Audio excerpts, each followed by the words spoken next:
$1,000 Epsom Handicap, and Kenny likes number 2, Alquoz, with the jockey Darren Beedman. Also time to check on the first quarter score in the AFL preliminary. And what a great idea is the Epsom Handicap. First run in 1865. There are 20 runners. An ounce of luck is worth a pound of judgment. And I know one bloke who hopes Alquoz gets plenty of luck. That's exactly right, John. I've just about got time to rush through these prices. Let's have a look at them. Number 1, Superimposed, 3's out to 13 to 4, about $4.30 for $1 investment. Alquoz, I've got my cash on him, as John told you. He's a 10 to 1 chance. Shaftesbury Avenue at 5 to 1. Go Bush, one of the New Zealanders, at 16 to 1. Liverstone Lane, well in commission at 8 to 1. Don't Play out to 25 to 1. Hunter at 20s. Cassam, Mick Dittman's mount, TAB number 8, is at 9 to 1. Comrade 30 to 1. 60 Happy Sailing. 60 Our Grey Invader. 33 Arc Regal. 20 to 1 Our Poverty Bay. 14 Chevelle Cavalier. By geez, that's big odds. 80 to 1 Paul Andic, 30 to 1 Prince Salieri, 33 to 1 Ricochet Rosie, 100 to 1 Notorious Deed, 16 Remember Peter, and 200 to 1 Fairy Dreams. The reserves never got a run. Here's Johnny for the Epsom.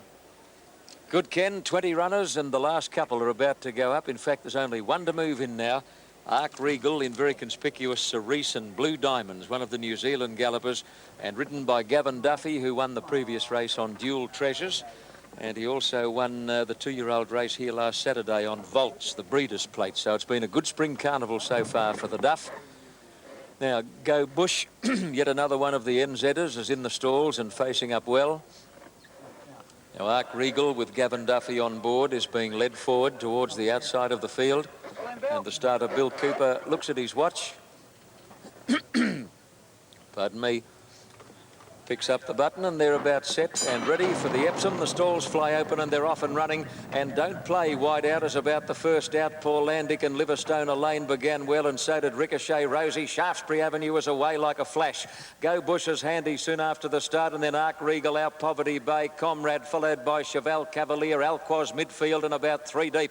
Behind those, Notorious Deed, Happy Sailing very wide, and then Cassam, Hunter well back with Fairy Dreams, Remember Peter. Superimposed third last, Prince Salieri second last, dropping out to last now, and getting past him is Our Grey Invader. In the run to the first turn, and Liverstone Lane goes to the lead. In second place, Arc Regal, Ricochet Rosie third, Don't Play a bit deep, and Shaftesbury Avenue in a beautiful spot, 1 horse off the rail. A length and a half to Comrade, Go Bush on the fence, and then Paul Landick, Chevelle Cavalier, Our Poverty Bay, Happy Sailing, Notorious Deed. Alquoz a little bit worse than midfield, back with him Fairy Dreams, followed by Cassam. Superimpose in front of about 4 as they near the turn, and they include Hunter, Remember Peter, Our Grey Invader, and Prince Salieri. They're packing up at the 600 mark, and Liverstone Lane is being pressured now by Arc Regal. Don't Play makes a line of 3 right around the outside. Paul Landick, and then Comrade, followed by Ricochet Rosie. Shaftesbury Avenue waiting for a run as they come over the rise, and further back Go Bush. Our Poverty Bay is coming out of the pack, and Superimposed down the outside. Many chances at the 200.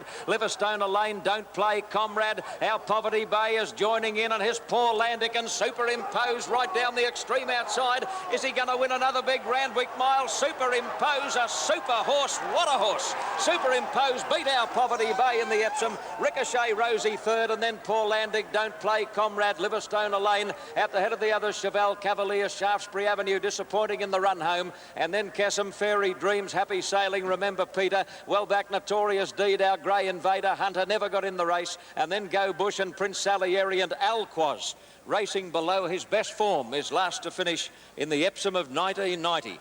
Well, ladies and gentlemen, when this fellow comes back to scale, I think we're all entitled to put our hands together for one of the great post-war horses, capable of running second in the last Melbourne Cup, and he's won the Doncaster and the Epsom in the same year. What a horse. Superimpose, $4.40 and $2.10.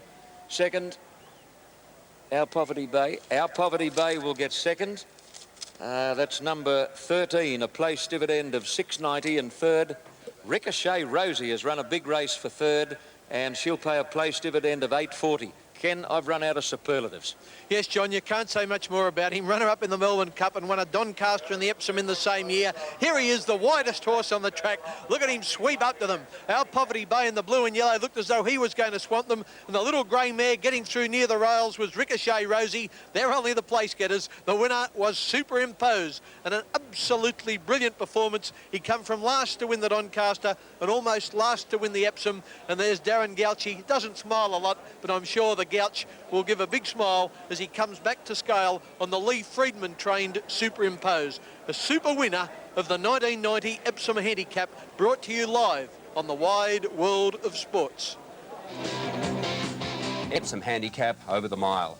The winners were 1, 13 and 17, and what a fantastic win it was to Superimpose, paying $4.40 and $2.10. Second, number 13, Our Poverty Bay, $6.90. And third, number 17, Ricochet Rosie, at $8.40. And Kenny Callender's tip for